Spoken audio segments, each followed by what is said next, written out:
Hello everyone, we are here to talk about the Cisco routers and switches that you may find in a classroom near you. Now more specifically, we're going to focus on the Cisco 4000 series router and the Cisco 2960 series switches. With that in regard, the Cisco Netiquette curriculum is utilizing the exact 4221 model Cisco router and the 2960 Plus series switch. We're going to take a look at a couple different network devices because what you may have in your classroom, it might be different. So let's talk about the interfaces and the different expansion slots that you may find on a Cisco router near you. The first router we'll take a look at is the Cisco 4000 series router. And this router right here is actually a 4321 router, which is different than the 4221 router. But let's take a look at what is equipped on this Cisco router.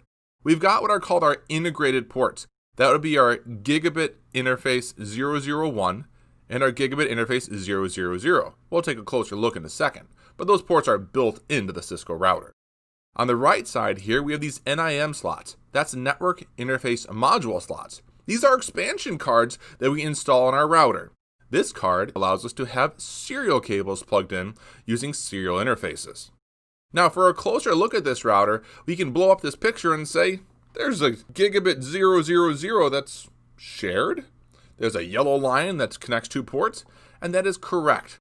This gigabit Ethernet 000 interface actually allows us to either use the integrated copper network interface connection or our SFP, where SFP stands for small form factor pluggable. That is a module that allows us to plug in a fiber transceiver in this example. And even on the right side, there's a closer view here of our network interface modular slot, which is our expansion slot with those serial cables plugged in. That being serial 0, for example, on the NIM card slot. Continuing onwards, we'll take a look at a Cisco 2900 series router, and this is a big, beefy 2-rack unit router. It's 2 rack units high if you take a look at the height of this thing. We see that we have our WIC card slots, just like we saw with a network interface module in the last router. WIC stands for WAN interface card. These are EH-WICs, which means enhanced high-speed WAN interface card slots.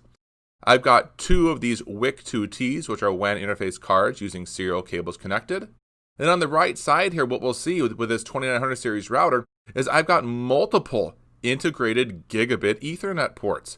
I've got gigabit Ethernet 00 and 02.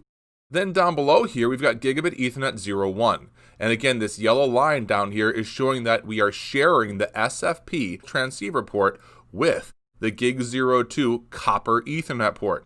When one's in use, the other can't be used. So this is allowing us right now to have a fiber connection, which can literally be an uplink to another device.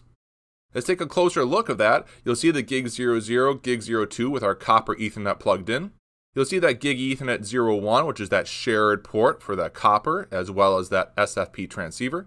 And there on the left side, we see that enhanced high-speed WAN interface card known as the EH-WIC. And that is where we have our serial 0 and our serial 1 cable plugged in accordingly. Now, this router is the Cisco 1900. You may see this one in your topology with what you have. And with this, we have, again, our enhanced high-speed WIC slots. This has less space than what we saw in the previous router. And also, we only have 2 of our integrated gigabit Ethernet ports. For a closer look on that right side of the router, you can see the gigabit Ethernet 00, the Gig Ethernet 0/1, as well as our enhanced high-speed WAN interface card with our serial cables plugged in. Serial 0 being the bottom one, and serial 1 being the top port. So regardless of what you have inside of your area with your network equipment, we're going to try to focus on the Cisco 4000 series as well as the Cisco 2960 series being the equipment of choice. But keep in mind that classrooms may vary, and it's important that you understand the equipment that you will be utilizing. So get started, take a look at your equipment, and let's make the best of using Cisco routers and switches in the classroom.